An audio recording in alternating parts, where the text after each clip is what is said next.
Oh, hey, welcome back to the program. And if you're new here, welcome aboard. Let's see, today we're going to talk about. Ooh, hold on to your hats, because today you're getting a 2-for-1. Buck Rogers in the 25th century official motion picture soundtrack, and George Carlin, Occupation Fool. Yeah, so I got these records a few years ago. A friend of mine was getting rid of one of those like Crossley Victrola type record players, not like the suitcase ones, but the ones that are designed to look like an old-timey retro vintage like jukebox or radio. And the sound itself, like of the speakers, was good, but the speed was a little too fast, so it kind of sped up everything just a little bit more than it should have been, so it sounded a little off. I think it was set at 36 RPMs, which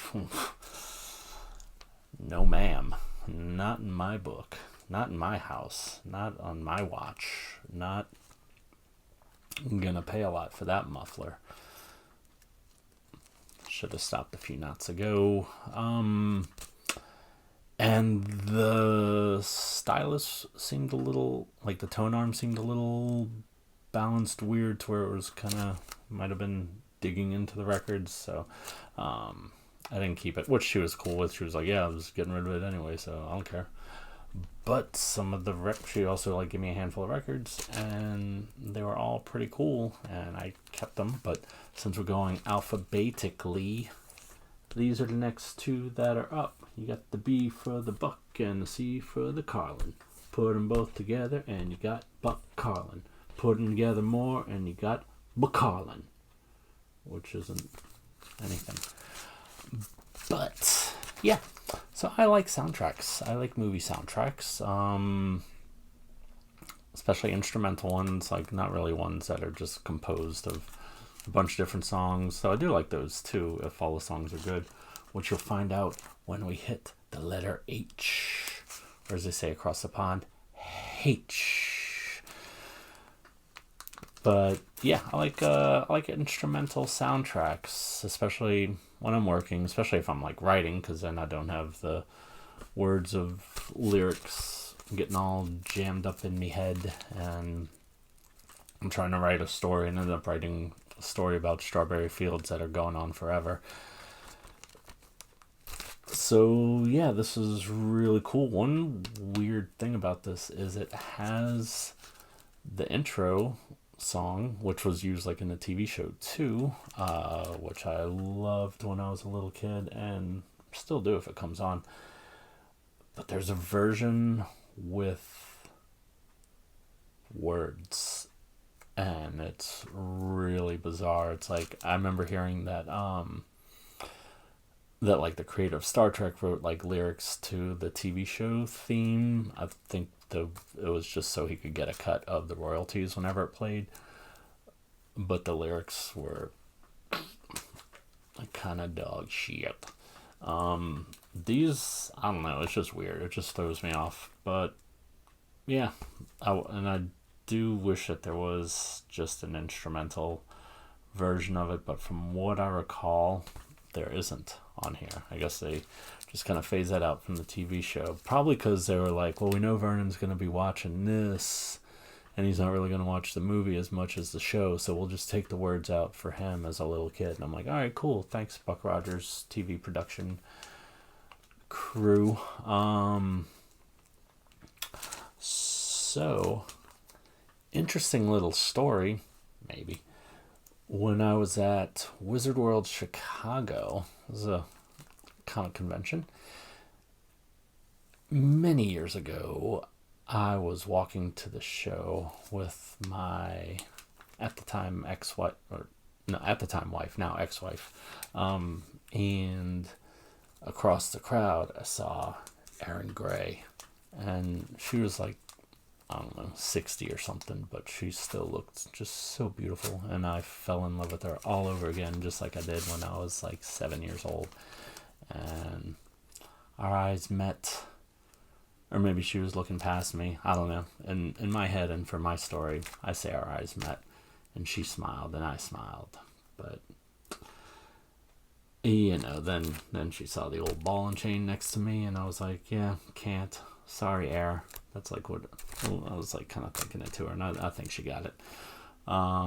So yeah, it was a love that never was, but those things happen. But even though things didn't work out between the ex and I'm glad. Like if I had it to do all over again, I probably would have pushed her in the street and ran to Erin Gray. No, of course I wouldn't have. Well, I can't say of course, but who knows. Anyhow, yeah. Oh, and I recently saw something on YouTube where I guess somebody was making a fan-based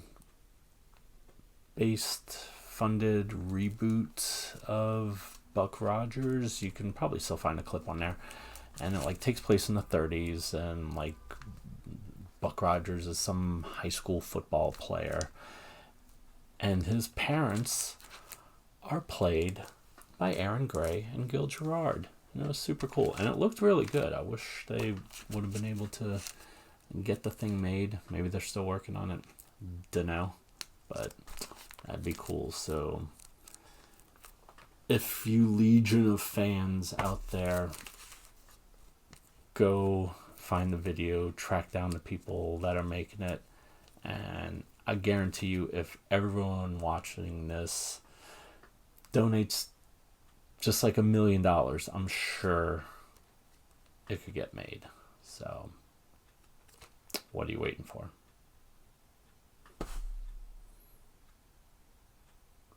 Go. It's on YouTube. You're already on YouTube. Just go.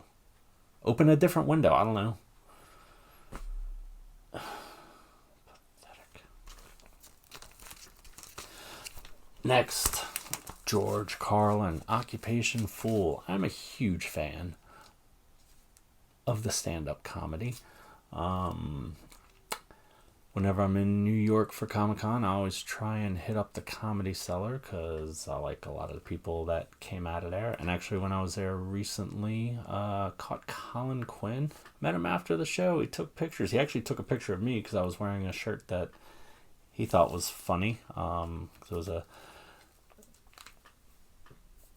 Doug Bell shirt, which is a character of another comedian named Jim Norton that Colin Quinn's friends with. I knew, like, I used to see him on like Colin Quinn's Tough Crowd show, which was funny. A lot of those guys are just hilarious. Like that show really got me into a bunch of stand-ups that I didn't really know about, but now I do, and now I like them.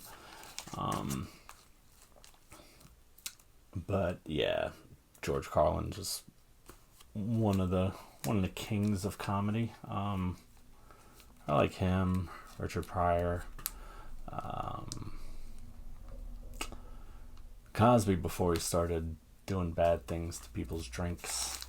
But yeah, this album is like 50 years old. It's from 73, and it is still just hilarious and relevant. Like, there's stuff that could be applied to today, and it's just got tons of great bits. It's even got the filthy words, which, I mean, that's a classic. That's just Lucy in the Sky with Diamonds, only with a lot more naughty words. White Harlem, dude, it's just great record. Pick up anything of his. I mean, just all the way up to the end. Like, I know he got a little more political and angry towards the end, but I mean, he's got to change. You can't just keep doing the same bits, even though, like I said, they are still funny, all still good. So yeah, that is, I guess, all I got to say about these. Oh yeah, also I used to have the toys of this when I was a kid. The toys of Buck Rogers, not the George Carlin toys. I don't think they had any. But if they did, I would get them now. Probably be made by McFarlane Toys. I don't know what I'm talking about anymore. So I'll leave you with that. I will put these back in the bin and give you a little tease for next time. A cocktail slippers tease. All right. Thanks for joining us for another fun-filled adventure. You got 2 for the price of 1. What more could you ask for besides almost anything? All right. See you next time.